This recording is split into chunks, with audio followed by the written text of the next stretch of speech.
इतिहास के स्वर्णिम पृष्ठों में जब शौर्य एवं स्वाभिमान की चर्चा होती है तो एक नाम अमर होकर बढ़ता है, महाराणा प्रताप। हेलो दोस्तों, नमस्कार। आज की इस वीडियो में हम जानेंगे महाराणा प्रताप के बारे में पूरी जानकारी, जन्म से लेकर मृत्यु तक। भारतीय इतिहास में कई राजा हुए, लेकिन स्वाभिमान, स्वतंत्रता और बलिदान की मिसाल अगर कोई है तो वो है महाराणा प्रताप। एक ऐसा योद्धा जिसने सत्ता को नहीं, आत्मसम्मान को चुना, महलों को नहीं, जंगलों को अपनाया और मुगल सम्राट अकबर जैसे शक्तिशाली शासक के सामने कभी सिर नहीं झुकाया। बात करें महाराणा प्रताप के जन्म और परिवार की, तो इनका पूरा नाम महाराणा प्रताप सिंह सिसोदिया। इनका जन्म 9 मई 1540, जन्म स्थान कुंभलगढ़ बादल महल राजसमंद में हुआ। पिता महाराणा उदय सिंह द्वितीय जो मेवाड़ के राजा थे, माता जयवंताबाई। महाराणा प्रताप सिसोदिया वंश से थे जो अपने साहस, स्वाभिमान और शौर्य के लिए जाना जाता था। महाराणा प्रताप को बचपन में कीका के नाम से पुकारा जाता था। बात करें महाराणा प्रताप के बचपन और संस्कारों की, तो महाराणा प्रताप बचपन में ही तलवारबाजी, घुड़सवारी, शस्त्र विद्या और युद्ध कला में निपुण हो गए थे और उनके भीतर एक बात साफ थी कि मेवाड़ की आजादी उनको किसी भी हालत में बचानी थी। और यदि हम जानना चाहे महाराणा प्रताप के गुरु का नाम, तो वो है आचार्य राघवेंद्र।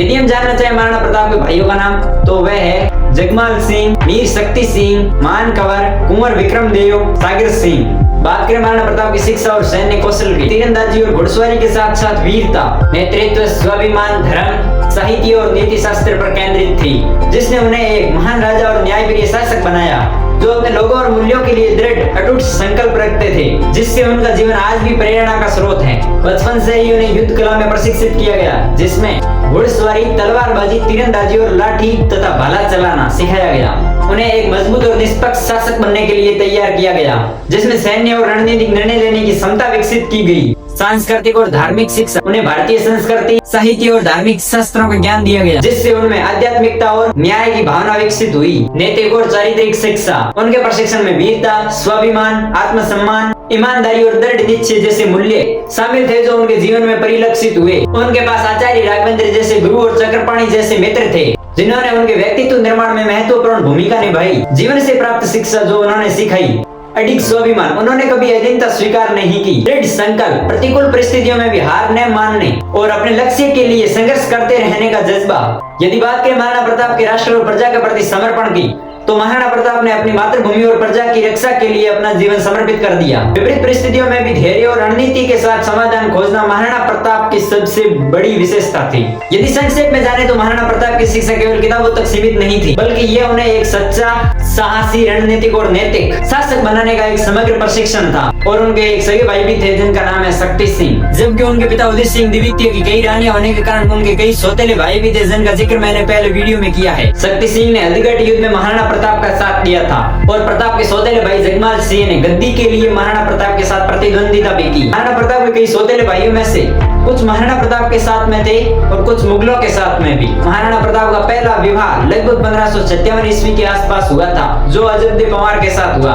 यदि हम जाने महाराणा प्रताप के बच्चों का नाम, तो सर्वप्रथम नाम आता है अमर सिंह, जिनकी माता का नाम अजबदे पंवार था। और अमर सिंह के भी कई सौतेले भाई थे, जिनका नाम है कुंवर दुर्जन सिंह, कुंवर माल सिंह, शेख सिंह और कुंवर राम सिंह। 1572 में पिता की मृत्यु के बाद वरिष्ठ सरदारों के समर्थन से उन्होंने 32 वर्ष की उम्र में गद्दी संभाली और इसके साथ साथ 1572 में गोगुंदा में उनका राज्याभिषेक हुआ और चावंड उनकी राजधानी बनी। अकबर का प्रस्ताव और प्रताप का इनकार। अकबर चाहता था कि बाकी राज्यों की तरह महाराणा प्रताप भी अधीनता स्वीकार कर ले। अकबर ने दूत भेजे, संधि प्रस्ताव भेजे और यहाँ तक कि उन्होंने राजा मान सिंह को भी भेजा और महाराणा प्रताप ने हर प्रस्ताव को टाल दिया और अधीनता स्वीकार नहीं की। आखिरकार इन सब प्रस्तावों के बाद में होता है हल्दीघाटी युद्ध, जो वर्ष 18 जून 1576 में लड़ा गया और कहीं कहीं 21 जून भी बताया जाता है। आप लोग नीचे कमेंट बॉक्स में जरूर बताना कि इसकी परफेक्ट डेट क्या है। एक तरफ थी प्रताप की सेना, तो दूसरी तरफ थी मुगलों की सेना।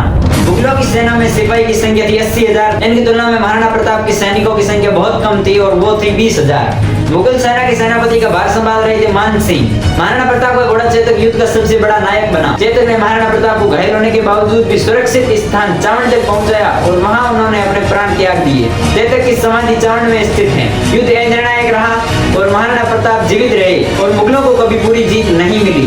जंगलों का जीवन और संघर्ष। महाराणा प्रताप ने युद्ध के बाद जंगलों में रहना शुरू किया, घास की रोटी खाई, बच्चों को भूखा देखा और अपनी पत्नी के साथ हर कष्ट सहा, लेकिन फिर भी अधीनता स्वीकार नहीं की। 1580 के बाद अकबर अन्य युद्ध में उलझ गया और इसी का फायदा उठाकर महाराणा प्रताप ने 36 में से 34 दुर्ग वापस प्राप्त कर लिए और उन पर मेवाड़ी ध्वज लहरा दिया। महाराणा प्रताप के जीवन की यही सबसे बड़ी उपलब्धि थी। फिर होता है सन 1582 में दिवेर का युद्ध। यह युद्ध महाराणा प्रताप के लिए निर्णायक साबित हुआ। इस युद्ध में उन्होंने मुगलों को हराया और कई चौकियों पर कब्जा किया, जिससे मेवाड़ में मुगलों का दबदबा कम हो गया। महाराणा प्रताप ने कभी अकबर की अधीनता स्वीकार नहीं की और जंगल जंगल भटककर अपने राज्य की रक्षा के लिए संघर्ष करते रहे।